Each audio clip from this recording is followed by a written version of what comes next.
We're going to look at finding highest common factors between two numbers, and the first thing we clearly have to define is what is the highest common factor. What does that mean? Highest common factor is the biggest number between that is a factor of all the numbers we're discussing. So we're just going to do two numbers, but you can find the highest common factor of three numbers, four numbers, five numbers, how many numbers you like. So the highest common factor,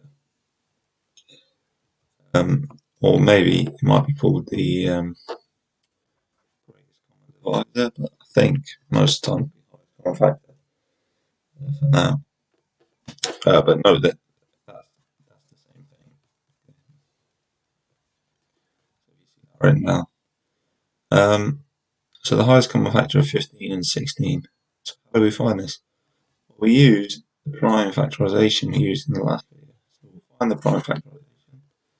For 15 it's 3 and 5. For 6 it's 2 and 3. And what we do is we find the common prime numbers, okay? And note the amount of times they appear matters. Okay? We have a 3 here and a 3 here, 5 here but no 5 here, and a 2 here and no 2 here. The only common prime factor is 3. Okay? So the highest common factor of 15 and 6 is 3. So what we're doing is we're taking the common prime factors from the factor trees and then we multiply them all together. This is an example where there's only one. We'll look at another example now. So what's the highest common factor of 12 and 18? So 12 factorizes into 2, 6, 3, 2, and if you're not confident on what I'm doing here, be sure to check out the previous video.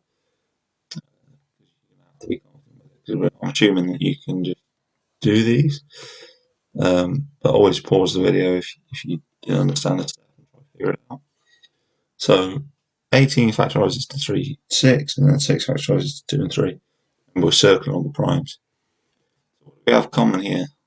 We have common 2. Okay, make sure we just cross that out now.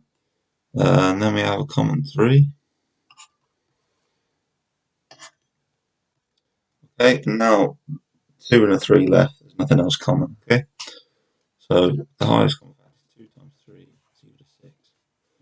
The other way of seeing it in a more clear manner, highest common factor of 27 and 15 is to draw a Venn diagram. So we do the same method.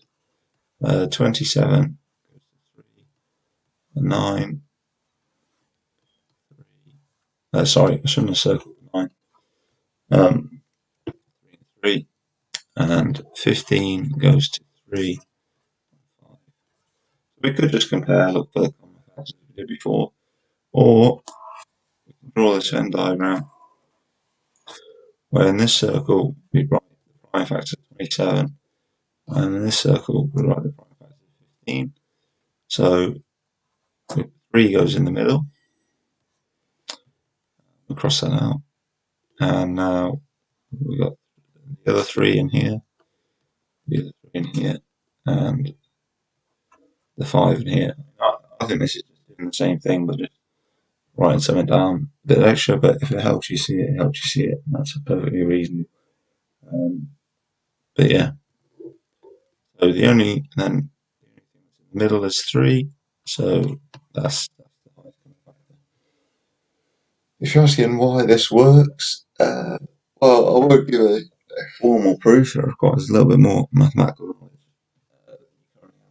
but the idea behind it is that prime numbers can't be factored anymore. Okay, they can't be divided anymore. So if things have common prime factors, that's almost like the building blocks of all their other factors. Okay, so if you find every single common prime factor they have between them and together, that is the highest possible factor that can be a factor of both of them. Okay?